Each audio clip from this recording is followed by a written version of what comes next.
नमस्कार मेरे प्यारे विद्यार्थियों, कैसे हैं आप सब। आपकी तैयारी कैसी चल रही है।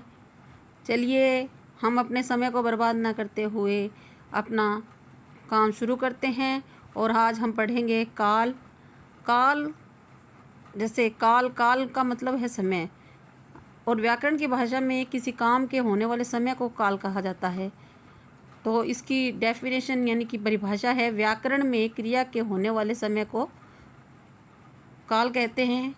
काल के 3 प्रकार होते हैं, आप सभी जानते हैं, भूतकाल, वर्तमान काल और भविष्य काल। ये हमारी 3rd क्लास से ही शुरू हो जाते हैं, इसलिए तुम्हें ज़्यादा बताने की ज़रूरत नहीं है। तो भूतकाल भूतकाल वह समय होता है, यानी कि जैसे भूत जो चला गया वो सभी भूत। भूतकाल बीते हुए समय को भूतकाल कहते हैं। आइए इन्हें समझते हैं। वाक्य में प्रयुक्त क्रिया के जिस रूप से बीते समय का बोध होता है, अर्थात क्रिया के व्यापार की समाप्ति बताने वाले या काम को समाप्त हो जाने का जहाँ हमें बोध होता है, उसे सामान्य भूतकाल कहते हैं, अर्थात भूतकाल कहते हैं। ये 6 प्रकार के होते हैं। इसके 6 प्रकार हैं, 6 उपभेद हैं भूतकाल के। तो नंबर 1 सामान्य भूतकाल। जब क्रिया के व्यापार की समाप्ति सामान्य रूप से बीते हुए समय में होती है, किंतु इससे यह बोध नहीं होता कि क्रिया की समाप्ति हुई, थोड़ी देर हुई है या अधिक समय। इसका कोई निश्चित समय नहीं है कि किस समय यह काम समाप्त हो चुका है।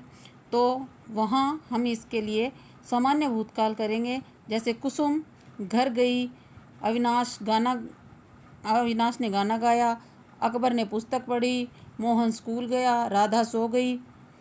तो इनमें हमें समय का कोई पता नहीं चल रहा कि ये थोड़ी देर पहले हुआ या लंबे समय पहले हुआ, इसलिए यहाँ सामान्य भूतकाल होता है।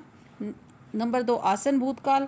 क्रिया के जिस रूप से यह प्रकट होता है कि क्रिया के व्यापार अभी अभी कुछ समय पूर्व ही समाप्त हुआ है, कि कोई काम अभी अभी थोड़े ही समय पहले समाप्त हुआ है, वहाँ आसन भूतकाल।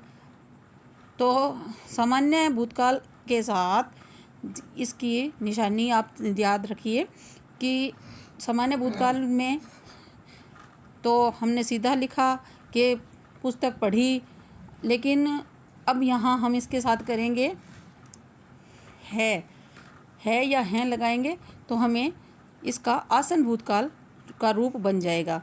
जैसे कुसुम घर गई है, अविनाश ने गाना गाया है, मोहन ने खाना खाया है। तो ये आपका आसन भूतकाल होगा।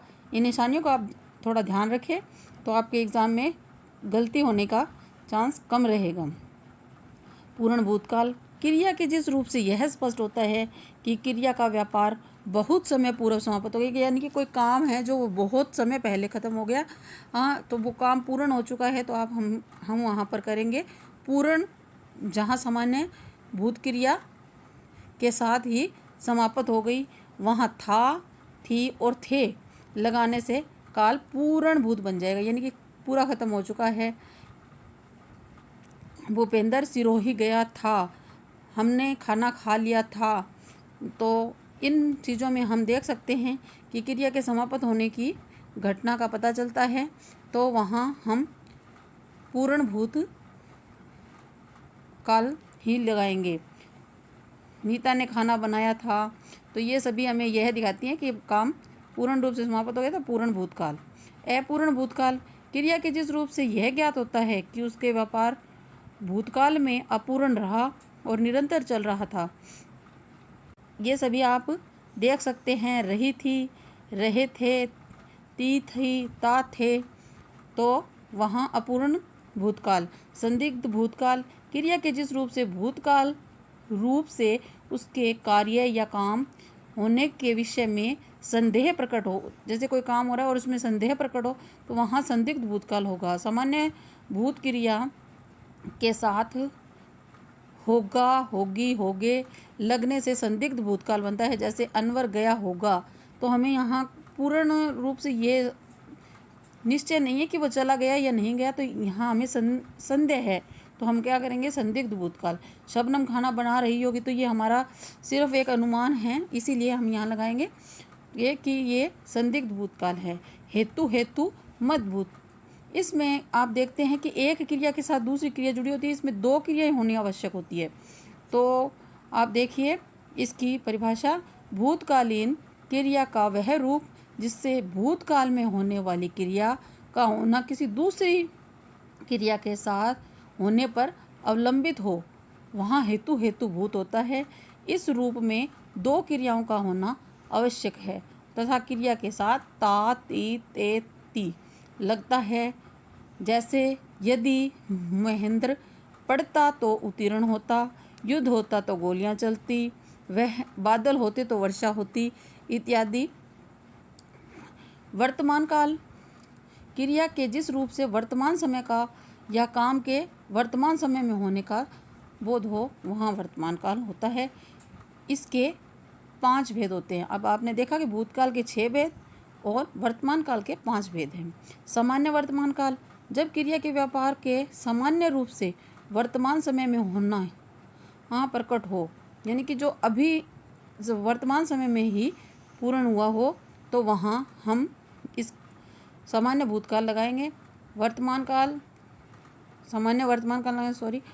इसमें धातु के साथ ता थी ते ता थे ता है, ती है और ते है।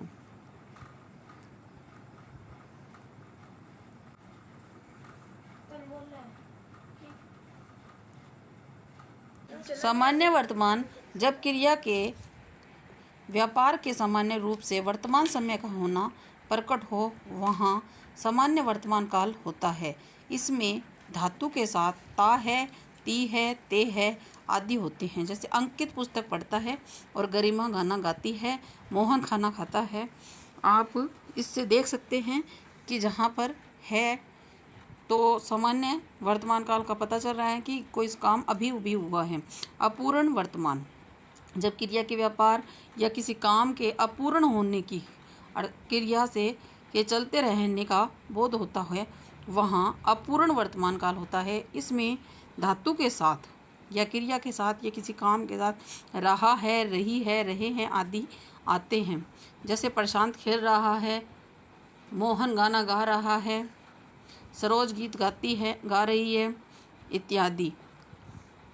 संदिग्ध वर्तमान काल, जब क्रिया के वर्तमान काल में होने पर संदेह हो, वहाँ संदिग्ध वर्तमान काल होता है।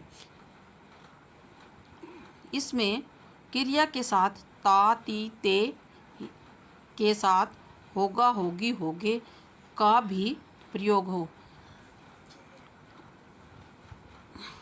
जहाँ पर संदेह हो, निश्चित ना हो, वहाँ संदिग्ध वर्तमान काल होगा।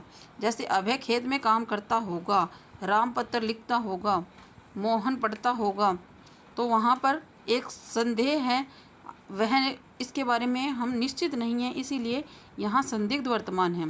संभाव्य वर्तमान काल, जिस क्रिया या काम से वर्तमान काल की अपूर्ण क्रिया की संभावना हो या आशंका हो, वहाँ संभाव्य वर्तमान काल होता है। जैसे शायद आज पिताजी आते हूँ, मुझे डर है कि कहीं कोई हमारी बात सुन न रहा हो, शायद आज बरसात हो।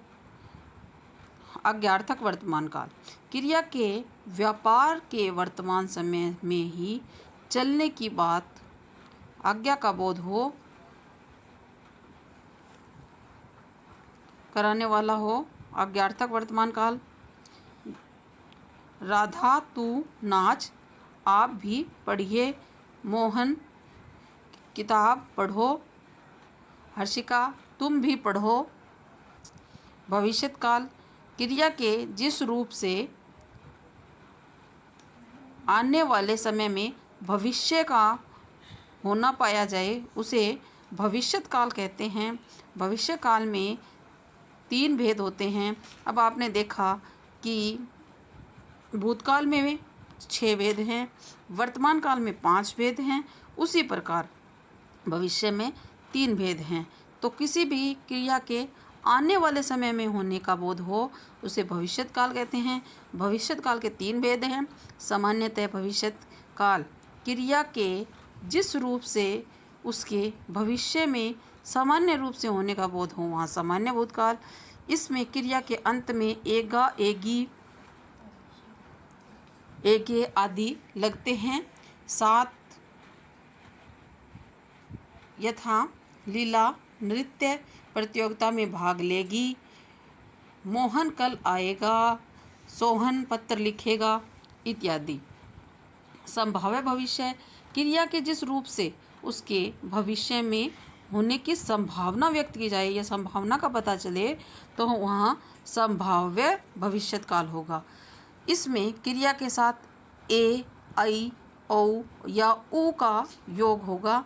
जैसे कदाचित आज भूपेंद्र आए, वे शायद जयपुर जाएं, हम कल शायद दिल्ली जाएं। आज्ञार्थक भविष्यकाल किसी क्रिया व्यापार के आगामी समय में पूर्ण होने की आज्ञा प्रकट करने वाले रूप को आज्ञार्थक भविष्यकाल कहते हैं। इसमें क्रिया के साथ येगा लगता है या येगी लगता है। जैसे आप वहाँ जाइएगा, कृपया आप आइएगा, या तुम किताब पढ़ोगे इत्यादि। आप इसे पढ़िए, अपनी तैयारी को मजबूत कीजिए और हमारे चैनल को सब्सक्राइब कीजिए, लाइक कीजिए और इस वीडियो को शेयर कीजिए। धन्यवाद। Thank you and bye bye.